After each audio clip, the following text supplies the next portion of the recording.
Hey people, it's Tokes here from Watered Seed. Welcome to Watered Seed Talks. Now in this video, we're going to be continuing our conversation on the traits that make good friendship. Join us. Let's dive in.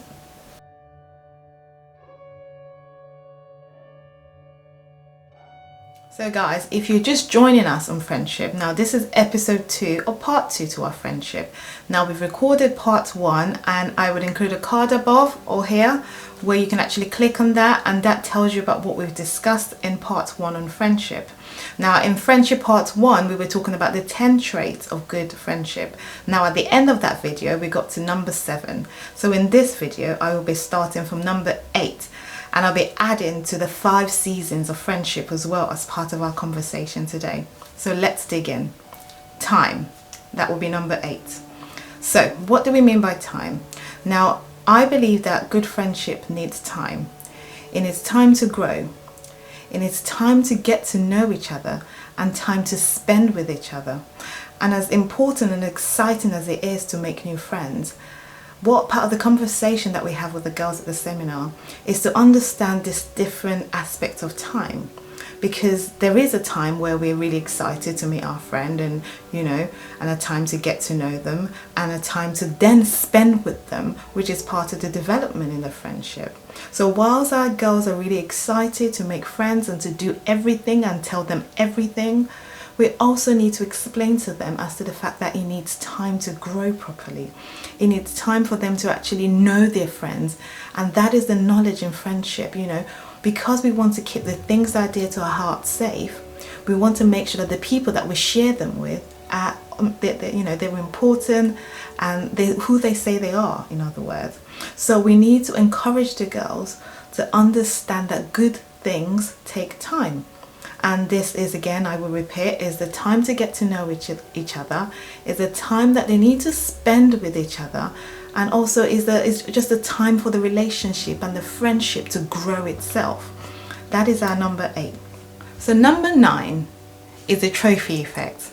Now the reason why I smile to that is because I was discussing this with my other half, and I was telling him about the trophy effect, and I was like, oh, I've never heard about the trophy effect. And I said, well, there is a trophy effect. And what do I mean by trophy effect in friendship? This is when our friends are so happy to celebrate us. They're so happy or unashamed to show us to the world that we're their friends. They're able to celebrate the things that excite us. They almost like carry the baton for us in regards to everything that we have to celebrate in our lives, almost like it's theirs. They show us to the world like, again, they're unashamed about this. And what this really means is that we're so clear, or it is so clear in regards to how that friend feels about us, the affection they have towards us, that we can't deny it. And again, I'll be going back to obviously what I discussed in the first part in friendship, which is reciprocal. So when we have a friend that, shows us to the world like we're their trophy, do we do the same? Because again, as part of the conversation, we want to help the girls to understand. Now, we don't want them to force, because genuine friendship is not something that is forced. When something, or when you really hold someone dear to your heart, you celebrate them anyway. So this is part of that effect, is the trophy you're happy to show them to the people that you care about, to say that, or your other friends, to say that, this is my friend and I want to introduce her to you. It's those kind of effects of friendship that we want our girls to have. We want them to be happy to, show off their friends need to be happy to show them off. And again, it's just really part of just the underlying affection, because when you like something and you respect it and you treat it with good worth, you kind of protect it and you're happy to kind of just share that with the world as well. Now number 10 is the content effect, and the people who know me know that I am very contentment is part of conversations that I have in regards to just being content with where we are in life, and I believe that comes into friendship as well. There comes a time where the friends that you have around you feel almost content. You feel quite, would I say, lazy to make new friends, because you're just so content in that environment. And I know sometimes I've had this discussion with my daughter in regards to when do we start to feel content about our friendship, where we feel like we cannot or we don't want to make new friends. And I don't want us to see this as parents as a bad thing or a negative thing when we feel like our friends or our daughters have stopped making friends. They're just in this clique of three and they're not making new friends.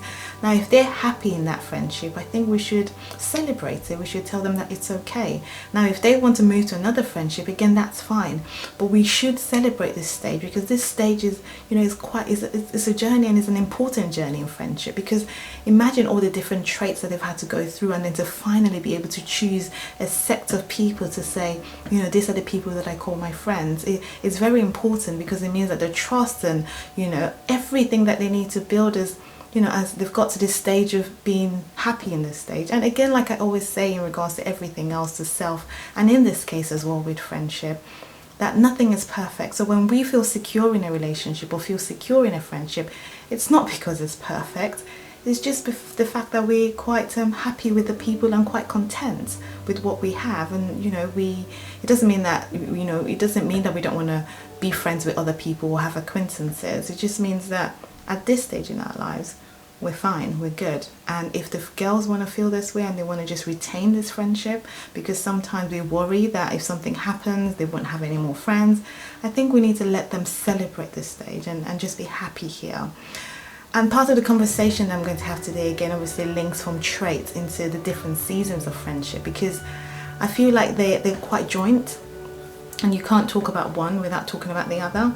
And this is why I'm bringing this into it. I believe there are 5 different seasons in friendship, and again, this goes hand in hand with the traits that I've discussed earlier. Now, the first stage for me is obviously the excitement stage.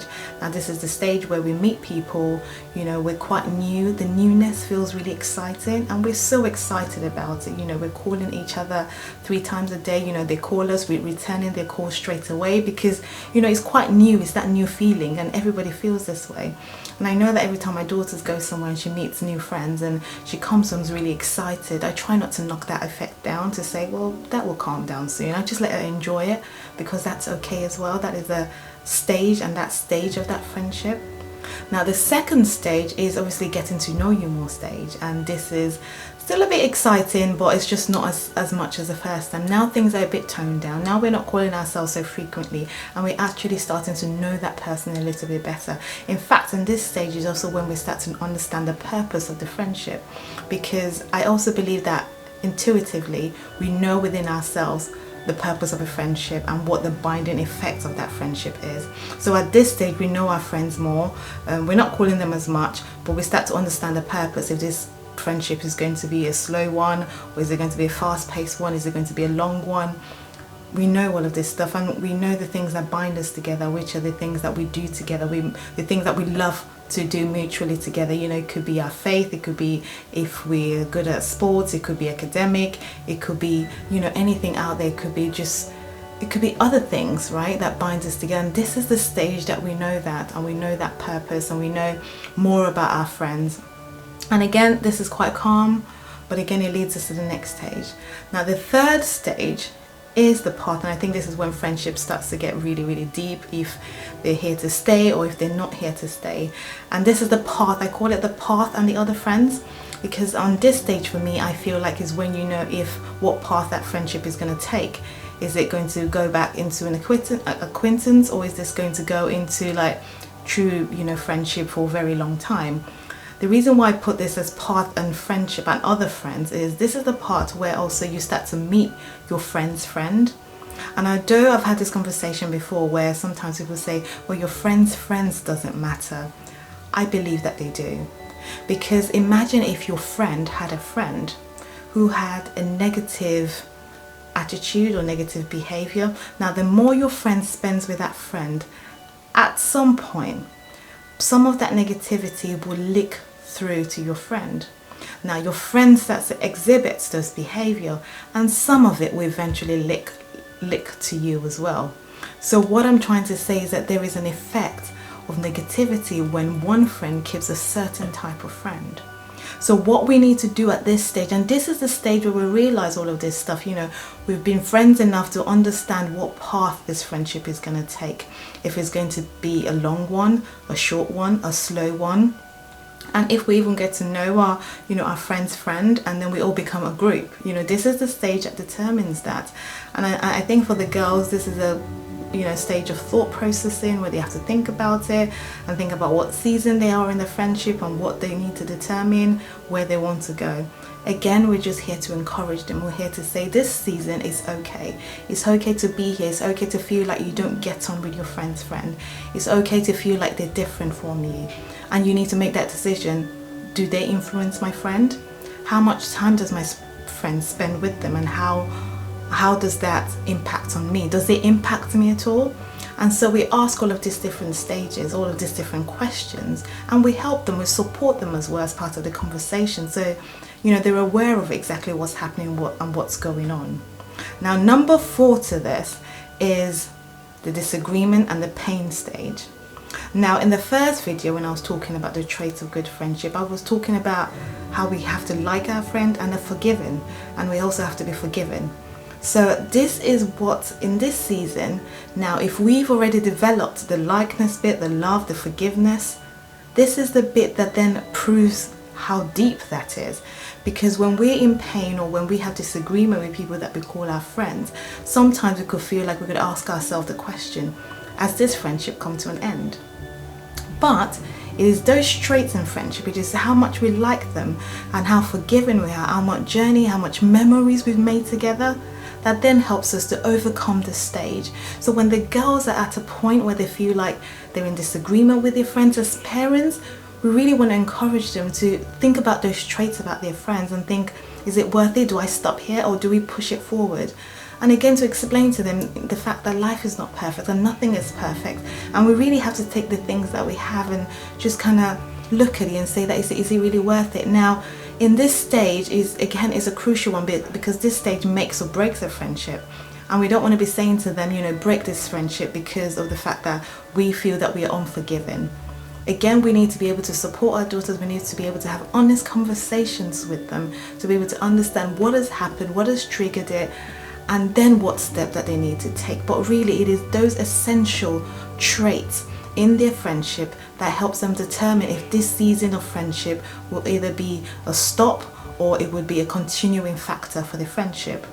Now, number 5, which obviously is, again, this could be from girlhood to womanhood to womanhood in regards to how long the friendship is the mature stage.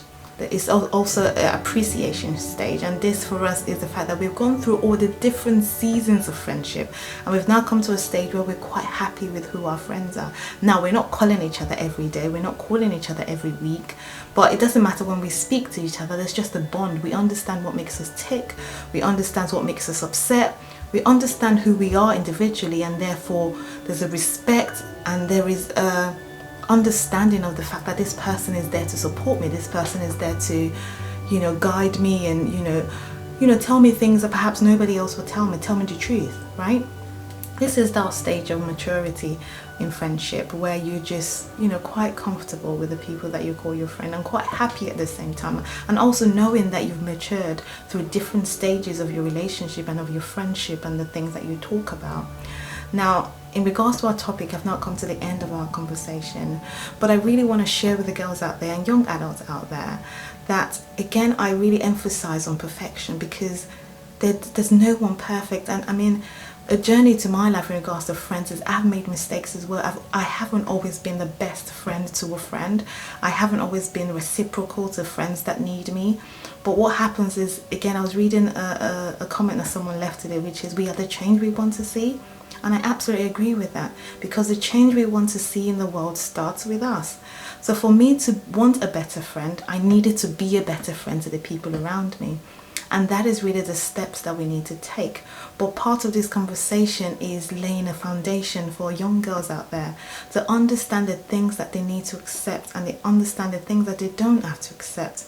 Understanding that, we can't just sit around waiting for people to change to be our friends because we don't like certain attributes or traits about them.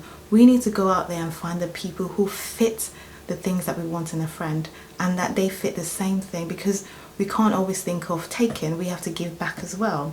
and it's part of the journey to friendship. And you know, friendship is a beautiful thing, and we need to just encourage the girls in regards to how to do this, have the emotional intelligence to be able to pick, you know, good friends and friends that, you know, have negative impacts on them. And that's what we want to do.